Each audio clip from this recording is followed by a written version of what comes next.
उन्हाळा सुरू आहे, गरमी खूप वाढली आहे. अशा दिवसात थंडगार मस्त काहीतरी प्यावंसं वाटतं. म्हणून आज मी तुमच्यासाठी घेऊन आली आहे थंडगार सोलकढीची रेसिपी. अगदी सोपी. यासाठी मी इथं खोबरं घेतलेलं आहे. तुम्ही खवून पण घेऊ शकता खवणीने. मी साल निघलेली बऱ्यापैकी खोबऱ्याची, त्यामुळं खोबरं काढतानाच त्यामुळे मी तसंच घेतलं. आणि हो, मी इथे एका मीडियम साईजच्या नारळाचं खोबरं घेतलेलं आहे. तुमच्याकडे जसं अवेलेबल असेल तसं घ्या.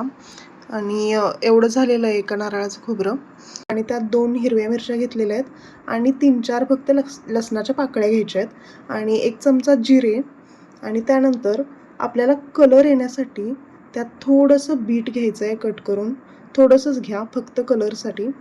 आणि आता आपल्याला हे मिक्सरमध्ये बारीक करून घ्यायचं आहे. तर मिक्सरमध्ये सगळं टाकायचं आहे आणि छान पेस्ट करून घ्यायची. त्यानंतर त्यात पाणी घालायचं आणि त्याचं दूध काढून घ्यायचं आहे आपल्याला. आणि हो, त्यात पाणी कोमट करून घाला, म्हणजे खोबऱ्याचं दूध छान निघेल, पूर्ण अर्क निघेल त्याचा. तर हे बघा, इथं मी खोबरं वगैरे बारीक केलं आहे, त्यात आता पाणी घातलं आहे आणि आता याचं आपल्याला परत एकदा मिक्सरला फिरवून घ्यायचं आणि मग दूध गाळून घ्यायचं आहे. हे बघा, मी 1 ग्लासच पाणी घातलं आहे सुरुवातीला. आता आपल्याला एक सुती कापड घ्यायचं आहे. तुमच्याकडं जर खोबऱ्याचं दूध गाळण्यासाठी गाळण नसेल तर ती वापरा. तुमच्या सोयीनुसार तुम्ही काहीही वापरा. मी इथं कापडच घेतलं आहे. कापडाने छान निघतं व्यवस्थित. तर कापड असं पसरवून घेतलं आहे आणि त्याच्यावर मिक्सरमध्ये काढलेलं खोबऱ्याचं खीस वगैरे घातलेलं आहे, ते मिश्रण. आणि त्यानंतर अशा प्रकारे पकडून त्याचं दूध सुरुवातीला पिळून घ्यायचं आहे आणि व्यवस्थित गुंडाळून, खोबरं कुठूनही बाहेर निघणार नाही अशा पद्धतीने त्याला प्रेस करून त्याचं दूध काढून घ्यायचं आहे. तरीही जर खोबरं पडलं तर त्याच्यासाठी मी खाली एक गाळण पण ठेवलेली आहे, जेणेकरून त्या दुधात खोबऱ्याचा खीस वगैरे पडला नाही पाहिजे. तर हे बघा, किती छान दूध निघलेलं आहे. आता आपल्याला परत एकदा हा जो राहिलेला खिसा आहे, हा सगळा परत मिक्सरमध्ये घालायचा आहे आणि एकदा परत 1 ग्लास कोमट पाणी घ्यायचं आहे आणि ते घालून परत एकदा मिक्सरला फिरवून घ्यायचं आहे. तर आता आपण हे परत एकदा करून घेऊ प्रोसेस. तर हे बघा, आणखीन एकदा फिरवून घेतलं मिक्सरला आणि आता परत एकदा मगाशी काढलं तसंच आपण ह्याचं दूध गाळून घ्यायचं आहे.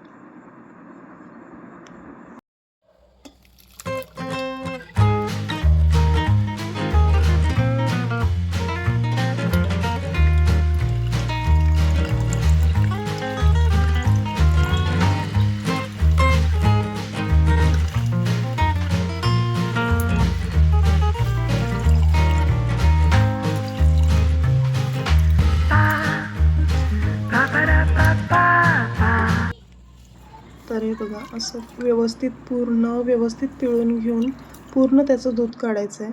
आणि आता बघा, केवढासाच चोथा राहिला आहे फक्त खोबऱ्याचा.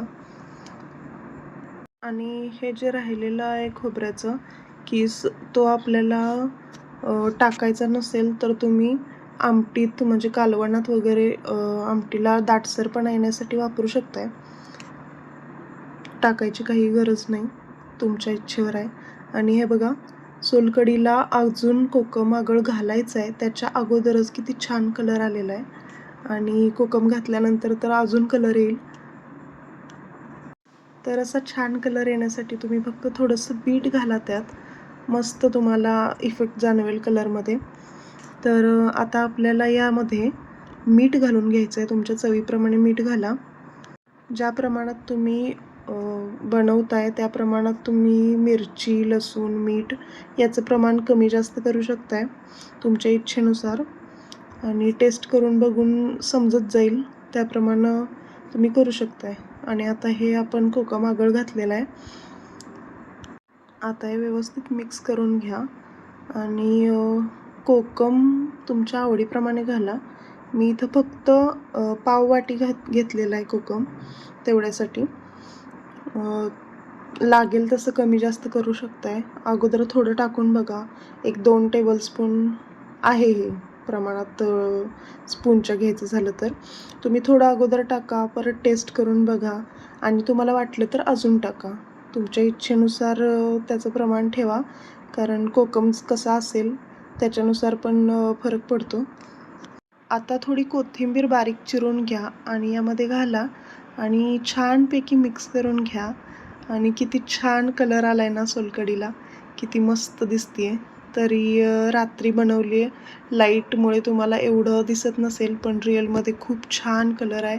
आता फक्त थंड होण्यासाठी फ्रीजमध्ये ठेवा आणि त्यानंतर सर्व करायला घ्या. तुम्ही पण अशी सोलकढी नक्की ट्राय करा आणि कमेंटमध्ये नक्की सांगा. मी नेहमी तुम्हाला म्हणते कमेंटमध्ये सांगत जा, तर तुम्ही कमेंटच करत नाही राव. असं नाही चालणार.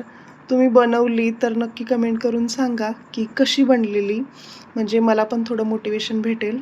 तर तयार आहे आपली थंडगार सोलकढी. रेसिपी आवडली ना मग लाईक, शेअर आणि सबस्क्राईब नक्की करा. तर चला बाय, भेटूया परत नवीन रेसिपीसोबत.